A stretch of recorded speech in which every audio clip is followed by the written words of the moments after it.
Hey YouTube, just want to do a video here about the man of the hour, Jordan Salinas. He's the hero that helped stop the In-N-Out shooting in Twin Falls, Idaho. I just cannot give enough kudos, enough props to him. He is an ordinary guy who stood up, made a conscious decision to put his life on the line to try to prevent more killing from happening. So that, I think we should all go and subscribe to his YouTube channel, his Poverty Operator on YouTube. So go ahead and subscribe to him immediately. He deserves every bit of it, every bit of praise that's coming his way. Absolutely. You're amazing, man. And I think we could all learn something from him is, one, to carry a gun with a suppressor on it because, one, you look a little more badass. And two, it obviously helps everything. It helps ballistics, helps you not blow out your eardrums when you're returning fire, allows you to be more situationally aware, everything like that. So I don't think I have to explain to you the benefits of a suppressor if you're watching this video, chances are. But I just wanted to go into it and mention how great that is. Another thing I wanted to mention, I made another video about me potentially, carrying with the suppressor from now on. And I think I am going to actually start carrying it with me, not on the gun, because I have the Omega 9K and it's pretty fat, wouldn't quite fit in a holster after that. You couldn't draw it after that.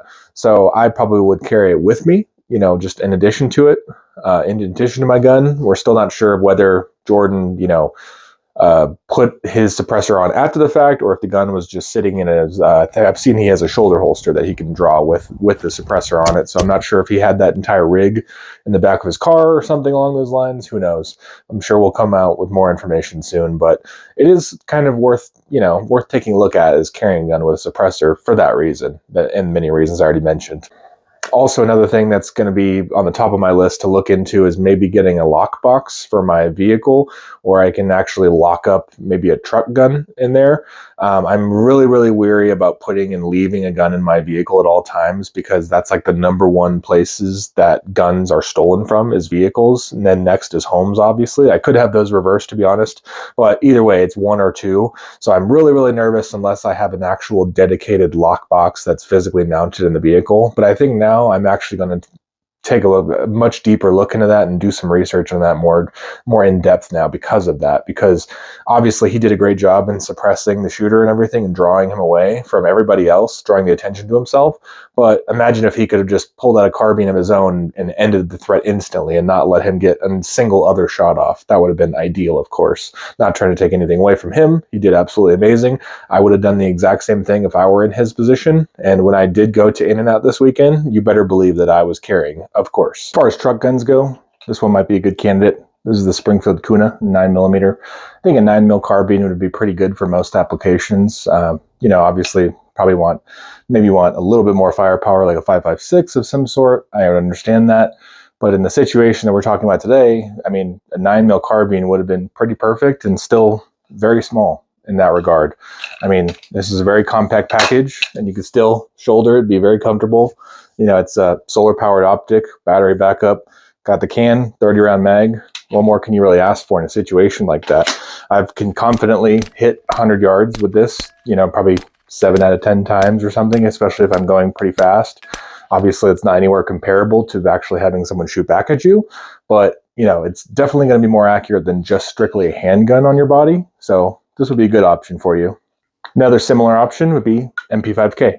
They're about the same size when the stocks are collapsed or folded, respectively. And both 30 round mags. Only downside, this one doesn't have an optic, but obviously that can be remedied. But I like how this one is very low profile, very small. It can be very carried in a small bag or under a seat or something like that. So it is, like I said, it's something that I'm definitely going to be looking into. And let me know if you want to do a video on just compact truck guns or the theory of truck guns in general. Which leads me into my next point as well. Right now in what I call my work attire, it's just good old gym shorts. I work from home. This is my office. So I'm pretty much in gym shorts, t-shirt all day, every day. And when I do, want to go to the convenience store for something, I have found myself many, many times going, let's just run to the store real quick. It's 3 minutes up the road. I don't need to carry. And then that little voice in my head thinks about things like this exact scenario, and it could be, what if that happened to you? So I think we really need to take a look inward and say, let that little voice in your head speak to you and go, no, let's go. I'm going to go change my clothes so I can actually put on my belt and put my concealed carry in and everything like that. So I can't think of a single time in recent memory where I've let that little, the voice not speak up, or I've kind of let my inner bitch be like, no, whatever, you don't need to carry today. So I would strongly urge you, carry everywhere, carry your tools, carry tourniquet, carry medical supplies, because another big part of what Jordan did after he fired those shots is he spent like 10 minutes trying to put pressure on a woman's wound who was wounded by the shooter. So it's a lot of bravery to, have a few minutes of adrenaline pumped shootouts with somebody else, but it also takes a different level of bravery and something different to provide medical attention and have your hands covered in blood for 10 minutes while trying to save somebody's life. That is amazing. Jordan, you're a hero. Don't let anyone ever tell you differently. Even if you didn't put shots on target, whatever, you still stopped him for long enough to where he said, oh shit, I don't want to die in a hail of gunfire, so I'm going to take the pussy way out, which is what he did. Heroic actions drove the shooter from the scene and likely saved lives. He seemed unusually comfortable aiming that rifle at those cars, and then as soon as some rounds started coming at him, everything changed. Immediately, all that bravado he had immediately crumbled. So thanks, Jordan, and thank you all for watching. Go ahead and again, subscribe to Poverty Operator on YouTube.